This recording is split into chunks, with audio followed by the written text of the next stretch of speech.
Recently, How the World Works added a playlist entitled My Annihilation of Thunderfoot. The cute irony being that the last video in the series, that's 1/4 of the entire videos, he had nothing to do with at all. Someone else made it. He has since retitled it, The Video That Thunderfoot Does Not Want You to See. Here's a word for you to get acquainted with How the World Works. Plagiarism. I have several issues with the video. There is, of course, the amusing irony that How the World Works plagiarized video about the invalidity of what he cites as my ad hominem attacks would be ad hominem attacks by his own definition. You're half a step away from calling him Four Eyes or telling him that your dad can beat up his dad. But more than that, when in the very clip that he shows to compare my video to How the World Works, there is a clock in the corner of my video giving people an idea about the rhetoric density. He then compares this to about 15 seconds cut out of two 10-minute videos in which he finds a comparable number of derogatory terms. Many would see this form of cherry-picking as intentionally misleading, as it cuts out 99% of the video and context from which it's clear why I reach the level of disdain that I have for How the World Works. Allow me to make this clear. An ad hominem attack as a logical fallacy is when it is used as a substitute for an argument. Invariably the terms that I use are derived from or are a consequence of presented arguments. And yes, I make no secret of my disdain for someone who engages in actions as antisocial as selling disinformation and conspiracy theories, especially ones which may end up affecting the future of mankind, for cash. The second that North Korea got a missile and was threatening to launch it, we should have bombed the missile site. Period. I think branding this jerk as Captain Stares-a-Lot is both fitting and humorous under the circumstances. Similarly, Mr. Buster correctly quotes me as saying that I do not attempt to monetize the Thunderfoot channel, as this could be used as an unfair criticism from suggesting a conflict of interest or some such. And yeah, that does put a fiscal value on the level to which I honor the integrity of this channel. He then suggests that I am a hypocrite due to my criticism of How the World Works. But of course, it is an entirely fair criticism of How the World Works. He is a money-grubbing subscriber whore, and the fact that I do not attempt to monetize my channel to maintain its integrity does nothing to nullify this.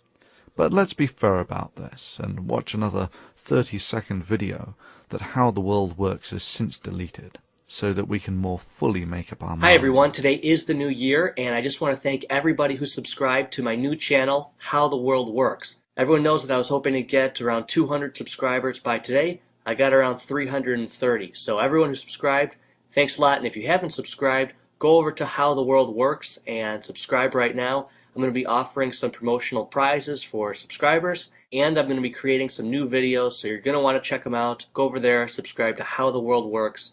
Hope you have a good new year. And yeah, his intentions and his motives are relevant.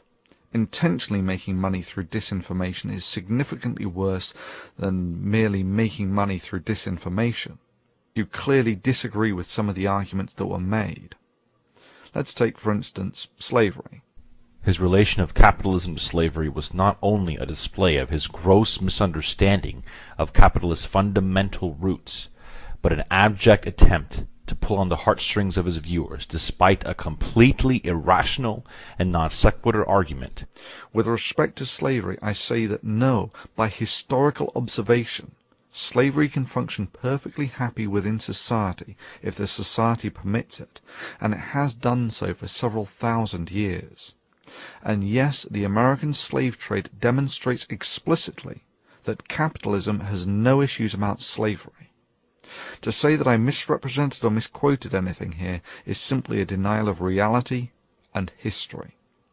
Similarly, claiming this is merely an appeal to emotion is just not true. Its effects are directly relevant today.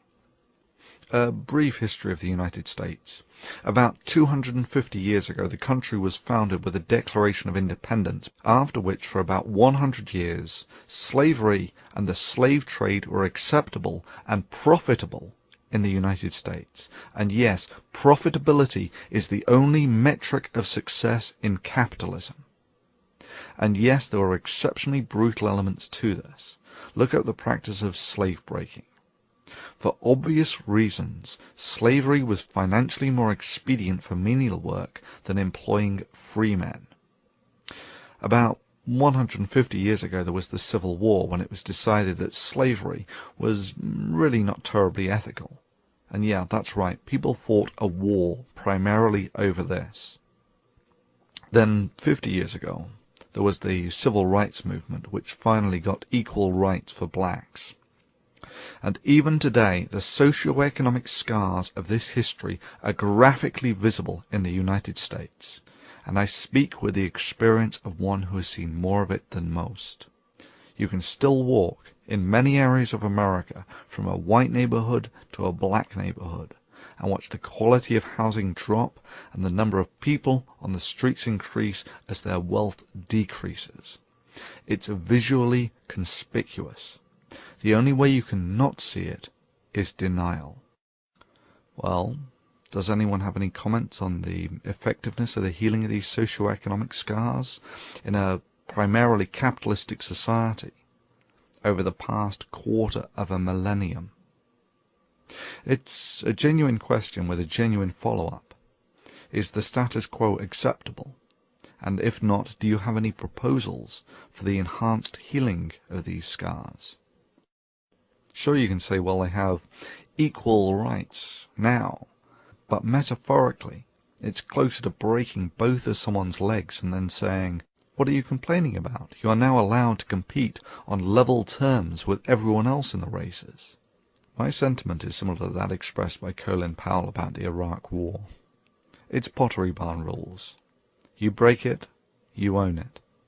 That is to say, you are responsible for it.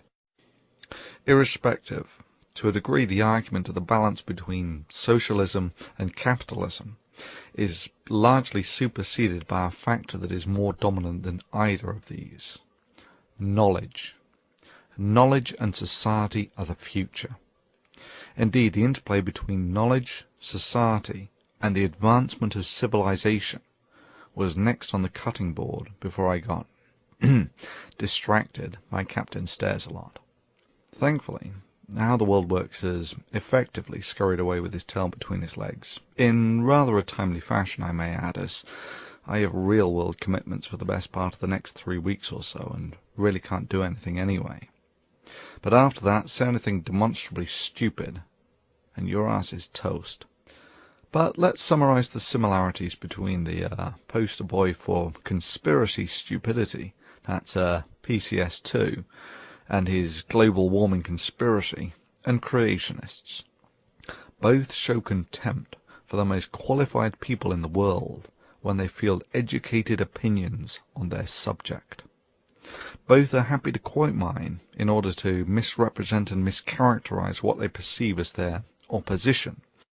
Both think that the science that built the civilization they live in and are utterly dependent upon is made up of some evil conspiracy out to get them. Both have no issues with plagiarism. Ad hominem attacks, of course, and here you will notice that the attack on the person is a substitute for the argument. Answer: you work for the United Nations and you're a leftist. And if you want to hear the word from another leftist and viral Marxist, just listen to James Hansen from NASA. He's back at it again, even though his old boss said he should have been fired. James Hansen claims that the democratic process is not working to fight global warming. Hey James, the reason why the democratic process is not working to fight global warming is because the majority of people are realizing that you and Al Gore are charlatans.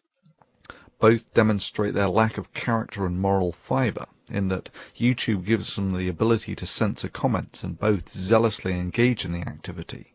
And of course both, when all other options have been exhausted, simply tip the board over and declare victory. So experts, now that I went through every one of your arguments and completely annihilated them... Regrettably, How the World Works. Sorry. PCS2. That's not how the world works. Annihilating someone's argument is not a criterion that is simply achieved by declaring it. Indeed, the mere fact that you need to make such a statement seems to suggest that you do not think that this is self-evident from your argument. In that respect, it's more like Fox News claiming to be fair and balanced. Allow me to summarize PCS2. Braying about how smart you think you are does little to add to your credibility when you are categorically wrong on multiple elementary levels, especially when you further compound your errors by further attempting to justify your ignorance by a variety of deeply unconvincing excuses, and then finally claim that factual veracity is not important as it's only YouTube and who the heck cares, and then ultimately, when all other possible options have been explored, you correct your mistake. To summarize the summary, the knowledge of mankind has guardians to stop antisocial vermin such as yourself from pissing in the fountain of knowledge. To summarize the summary of the summary, keep polluting science, swine. Your bitch ass is mine, sunshine.